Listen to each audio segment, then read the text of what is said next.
Kalam Podcast is made possible by listeners just like you. If you enjoy listening to Kalam and would like to support us, you can do so by joining Club Kalam at patreon.com/Kalam Podcast. There, you'll be able to listen to all our episodes ad-free and gain access to lots of great bonus content. That's patreon.com/Kalam Podcast.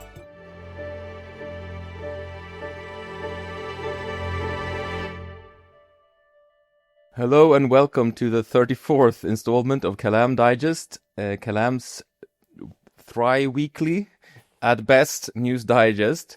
But as we mentioned previously, we have been on some kind of summer vacation, or at least not been doing as much work as usual. But with this episode, I hope, Edgar, do you agree with me, that we will be back from summer, starting up the autumn season of Kalam's work? Yes, for sure. We will be back at least doing once a week of the digest, and we're still developing the new seasons, but that's all in the works, so you'll be hearing more regularly from us. Yes, and we do have a number of episodes on Palestine and one on Syria that are coming out in the coming weeks. Yeah. So we are finally back. Anyway, today we'll be focusing on Gaza almost exclusively, Israeli politics, the developments in Gaza, and of course also internationally. We will take a break from trying to cover Turkey, Syria, etc., the wider region, to focus only on Gaza and the developments there for many reasons. One is, of course, that Israel has launched a new offensive, or an even more comprehensive invasion of Gaza. Would you mind telling us something about what's going on the ground as far as you understand it, Edgar?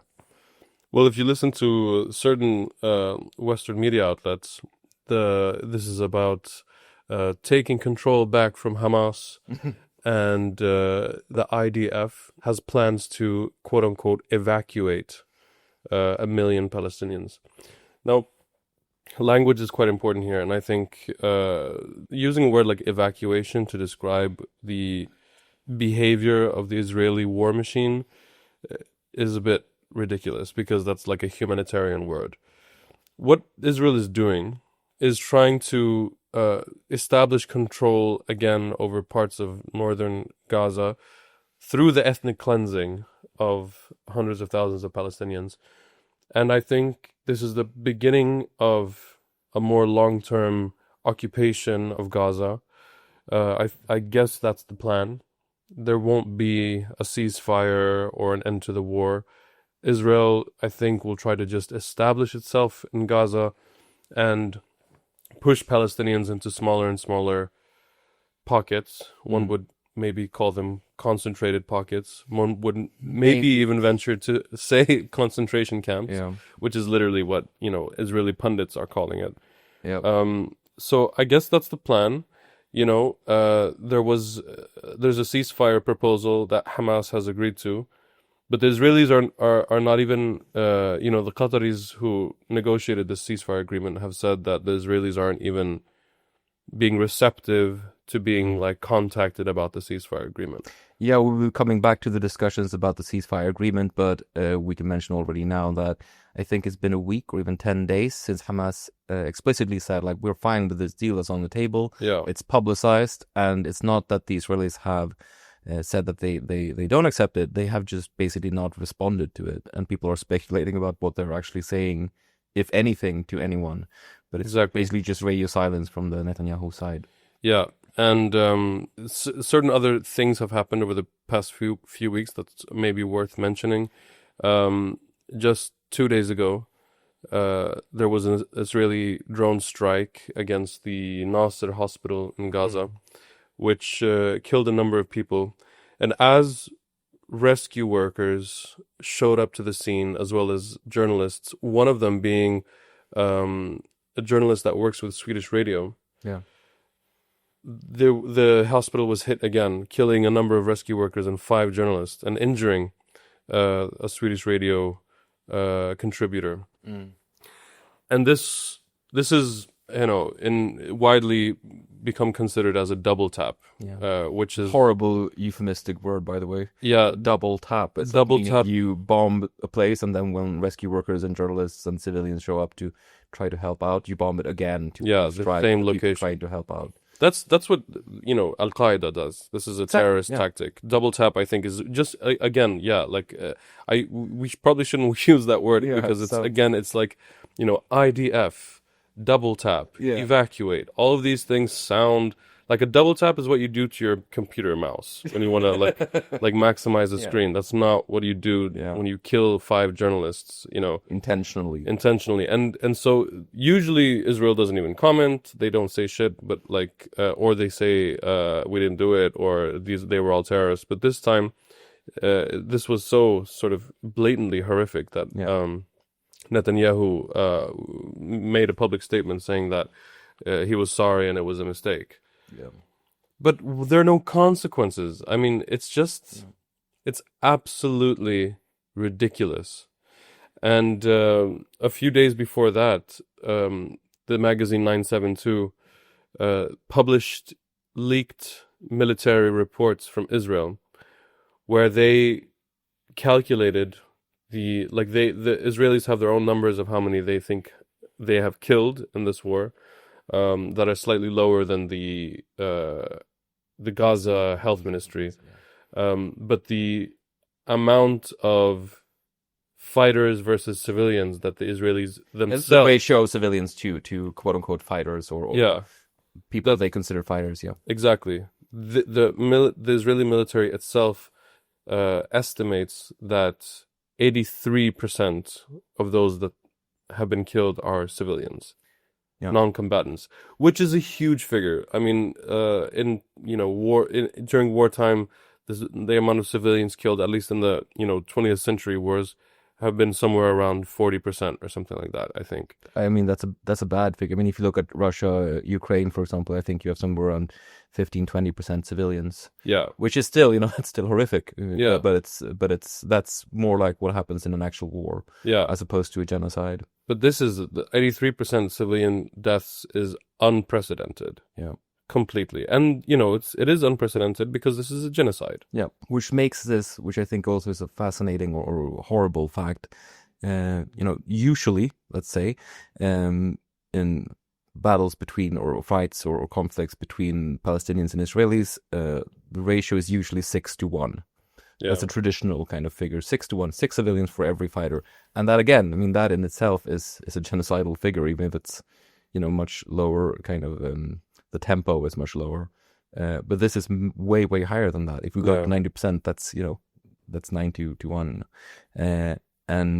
So even 83% is worse than usual when Israel strikes Palestinian targets. And as all this is ongoing, the violence in the West Bank is escalating.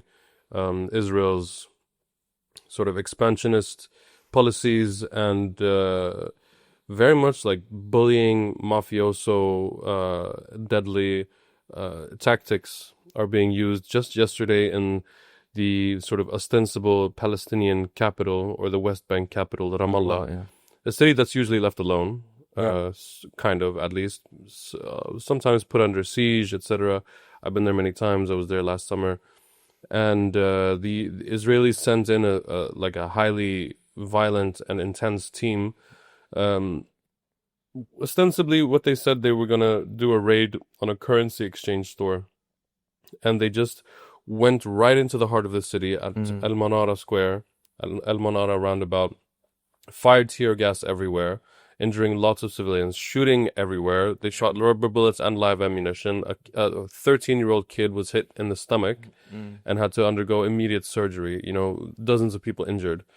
And this is just, this is like, what are you going to raid a currency exchange? But by the way, they just stole a bunch of euros. Yeah. And this is clearly to show Palestinians who's in charge. Yeah.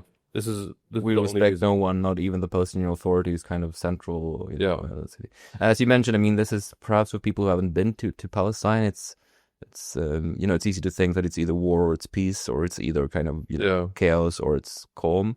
But I lived in Bethlehem, for example, in Bethlehem in the West Bank for a year, and it was, you could be living there 30 kilometers away, there would be like open fighting basically, or like, violent riots and whatever. But they never entered Bethlehem because they had no reason to, and because it was considered kind of a calm, peaceful place, in terms of resistance. And the same goes for Ramallah. In Nablus they have like basically there's raids and fights every week, year round. Then Ramallah they never go because it's kind of an unwritten rule. So I mean, even though it might seem like it's nothing compared to Gaza, what's happening there, the fact that they do that even in the places they usually do not kind of venture is very significant. It means that they don't give a shit about anything, or about kind of even keeping up a pretense, of respecting any kind of Palestinian authority. Yeah, which the Palestinian Authority is basically their ally. Hanan Ashrawi describes them as the subcontractor for the Israeli occupation, which is not a bad word to use. Yeah. Okay, so all of this is, being fueled by a growing fascist faction within Israeli society and politics, arguably that control the entire government right now. Yeah. So, Sam, do you want to give us the latest on internal Israeli politics? Yeah, I mean, I think that's what's really fascinating and perhaps underreported in Western media is, you have all these huge demonstrations. There was a huge demo just, I think, a week ago, where like hundreds of thousands of Israelis actually went to the streets to say, like, bring back the hostages and have a ceasefire. As we mentioned many times before, it's very clear that many of these people have nothing against kind of, bombing Gaza, but they do not like the idea that they're doing that instead of focusing on bringing the hostages back, which, everyone sees by now. No one even kind of pretends like they're focusing on the hostages or anything like that. Except for, Western liberals who want to pretend as if Israel is doing something that makes any kind of sense. Yeah, that's just pretending. And then there are obviously like Israelis who go out and they show images of children in Gaza who've been killed, and absolutely, but they are in a minority. Absolutely, I'm not denying that there is an actual Israeli opposition to the genocide, but just saying that when you have these huge shows of strength, kind of an opposition to Netanyahu, we should remember that is partly an actual movement for actual peace and a settlement or a two-state solution or something like that, and partly is people who are not satisfied with the way that he is running the government and conducting the war.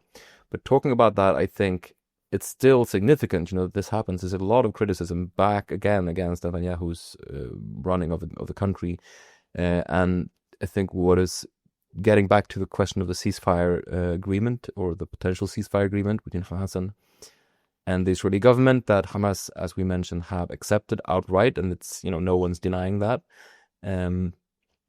The chief of staff, the head of the IDF, of the occupation army, of the Israeli armed forces, I think it was day before yesterday, he just wrote like a piece or made an interview where he said, I'm waiting for Netanyahu to inform me of what his plan is. Like, we're conducting this war, but we, the army, we are fine with a ceasefire, and we would get the hostages back. And why doesn't he respond to this? I have no idea. Like, the army wants a ceasefire. Netanyahu doesn't respond. What I think is fascinating, you have, usually when you have kind of a fascist movement of this sort, which the majority of the government in Israel is right now, I think that's without a doubt.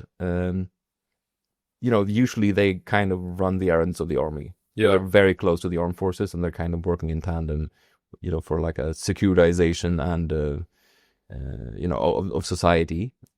But here you have like a fascist government, which actually is in conflict with its own army, because the army, of course, has no problem like doing what they're doing in principle. But they're also like, we think we won this thing. We don't need to do this anymore. Bring the hostages back. Have a ceasefire. Put the pressure off the army, because they are also very overstretched. I mean, you don't see that because they're so extremely much stronger than the opponent, of course. But they have like huge gaps now, and because people are refusing to do army service, mostly Hasidim and Orthodox people, so not doing it for let's say, humanitarian reasons, but for religious reasons. But still, they have a huge issue with that. And I think the army really wants to call this off now. Yeah. But the government just refuses or doesn't even respond. I think that's a fascinating thing in itself. Yeah, I mean, what are you gonna say? Like the Israeli government might start accusing its own military of being Hamas. We just had, talking about the Nasser thing where camera was Hamas. Like, Hamas. why did you bomb this hospital? There was a camera there and it felt threatening. So everything's gonna be Hamas. Yeah, but I mean, it's clear that Netanyahu doesn't want to end this war. He wants to continue, and he will continue until he's stopped. I mean, I don't know who's gonna stop him. Yeah. I mean, now it feels like even, as we mentioned, even Israeli society is against him, not for, let's say, the right reasons, perhaps, but they are against it. They're like, let's just call this off. We've done this already, Yeah. And the alleged opposition, the political opposition in Israel, they don't really want to end the war either, do they? Or we don't know. I don't really know about ending the war, but yeah, it's a huge development in Israeli politics since last we spoke. Is Naftali Bennett has formed a party called Bennett 2026. Perfect. Perfect. Great name. Nailed it. Exactly. No, but it's like the kind of the Trumpification of fascism. Like everything's kind of a sloganeering emptiness, but I don't know how much people know about Naftali Bennett, but he's like a right-wing nut. He went from Likud to Israel Beitenu, our Jewish home. Used to be the worst party in Israeli politics, so now far from it. They're almost moderates, but now he started his own party, and I think and just the day he did it, I think like within the week he had totally conquered the opposition. It was, he's by far the largest opposition party now. I think there's a couple of interesting things about that. One is, again, the actual, let's say, left opposition, even including like what we would call liberals in the American sense, they're tiny. He doesn't even pretend that this is a party, to mobilize kind of democratically, like a popular movement or anything. He will have the veto to choose every candidate for the party elections. Wow. Personally. And the leadership is him, his wife, his former boss in the army, and, some kind of CEO of some shady corporation that he's friends with, Wow. This is like it's very much a Trump thing, but, without even kind of the popular movement that he somehow has. Yeah. And I think, that's just symbolically important. Likud with Netanyahu, it's still, a huge party with membership and somewhat kind of a traditional kind of functioning party. But I think last but not least, of course, as you mentioned, it is, he is not a peacenik. Let's say, he's the opposite of that. He's very much like, let's take over the West Bank and Gaza and reoccupy everything and build, greater Israel. This is the leader of the opposition, and people will be voting for him. Most of the opposition will be voting for him because, they want the same thing, but without Netanyahu and with the hostages home and with kind of a slightly less insane agenda, perhaps internationally. It's like Trump and DeSantis. Yeah, just pick and choose. Whatever happened to that guy? Yeah, whatever happened. I was so certain he was going to win. He smiled once and people called him ugly and then he disappeared. Yeah. Well, I think, this is, that's definitely concerning. But I guess it's not even just the government. The entire parliament voted for re-annexation or the annexation of the West Bank. Yep. They voted for like the symbolic resolution that the West Bank is just Israel. Yeah. Which is also, again, like, why is even like their friends pretending that this isn't apartheid? Yeah. Like, that I'm so insane. If you're in opposition to Israeli policies, of course, you see that. But even if you support them, you have to say by now, like, yeah, this is apartheid, and it's great because the Arabs. But like Mike Huckabee says that he's like, he doesn't use the word apartheid because he's like, it's their land, so they can't be apartheid in their own land. Yeah. Okay, so that's one way of like making sense of it. But then the absolutely ridiculous position is that of like most liberal, so quote unquote democracies, like the UK and Germany and France, talking about this two-state solution, blah blah blah. And you're like, there is no such thing. The Israel you speak of does not exist. Yeah. No, exactly. Another Israel exists, which is, the actual. Yeah, which is saying we're doing it. Yeah. We're ethnically cleansing. We're doing apartheid, and you're like contradicting them. Yeah. And I mean, I had this discussion online, why do you ever do that? But anyway, I had a discussion online with some guy who was very pro-Israeli. And, and he tried to deny that it was a genocide. And then he chose, like, which I think is the weakest point of attack for claiming that it's not a genocide, which is there's no proof of intent. I'm like, that is a thing that there is. There is very much proof of intent. They're on Twitter saying that we want to ethnically cleanse Gaza and kill everyone who's left. Yeah. I mean, I think it would be a better way to deny that it's a genocide by saying something like, oh, they don't kill enough people, or they're not, doing it systematically enough or something. That's also bullshit, but that would make more sense than saying that there's no intent. There's a very much stated intent, publicly stated intent. Smotrich, the finance minister, said the other day, let them starve. Yeah. Let them starve. Yeah. He's a government minister. Yeah. No, I mean there are no arguments against this now, because the thing is, like, there's a lot of people on Twitter that are all of a sudden like experts on international law and genocide, and like you'll like send them a link of like Philip Sands or Amos Goldberg or Omer Bartov, all Jewish Israeli experts on the Holocaust and on genocide, and they'll say it's genocide, and then this like random guy on Twitter will be like, actually no, they're wrong, and I'm like, it's so insane, that audacity. But yeah, you really feel it now, what it was been like to be like a doctor in 2020 or something, like, actually you're telling me this is a disease, actually it's not, it's just but anyway, I mean, I think just one last thing about Naftali Bennett is, he was also talking about Twitter. He was online a couple of days ago,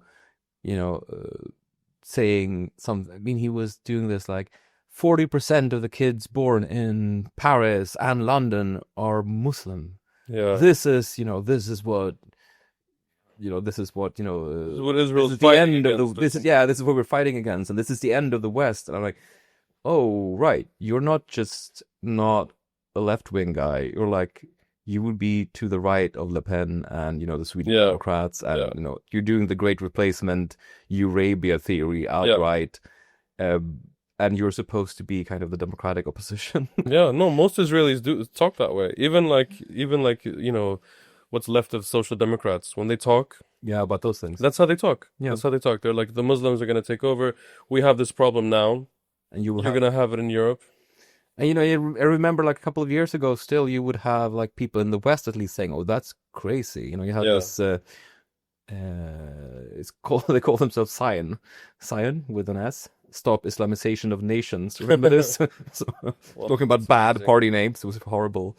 That's incredible. But it was a bunch of, US and some Israelis and some Europeans, having this whole theory of the great replacement.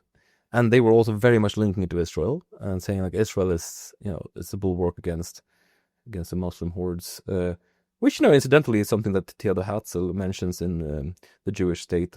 We talked about that on our shorts about him. Like, the West will love us because we will kind of defend we will be the first kind of line of defense against barbarism. Yeah. But anyway, I mean, he wasn't a Nazi. He was just an imperialist of the old school. Yeah. But I mean, just the fact that was considered, almost universally considered to be crazy. Not in Israel. In Israel, I think it was a 50-50 position, but in the West. And now it's just like, wow, that makes sense. That's kind of why we need them. Yeah. You have the leader of the Swedish Christian Democrats saying like they're doing us a favor. Yeah. And the Chancellor of Germany saying, oh, we're so grateful that they're doing our dirty work. It's one opinion of many now. Yeah. I mean, it's not a majority opinion amongst people, of course, but huge segments of the right wing actually think this way. Yeah. And they say the quiet part out loud. So 100%. Well, anyway, I think we ran over time again. Well, we're so happy to be back anyway. Properly back, and you will now be able to look forward to content every week. And there will also be a newsletter, our Substack. Please sign up if you haven't already. It's Kalam Podcast Substack. Just Google it. And there we will get updates about our shows and articles by both of us translated into English, as well as links to the episodes, etc. Yeah. Thank you so much, Edgar. Thank you, Sam. Bye.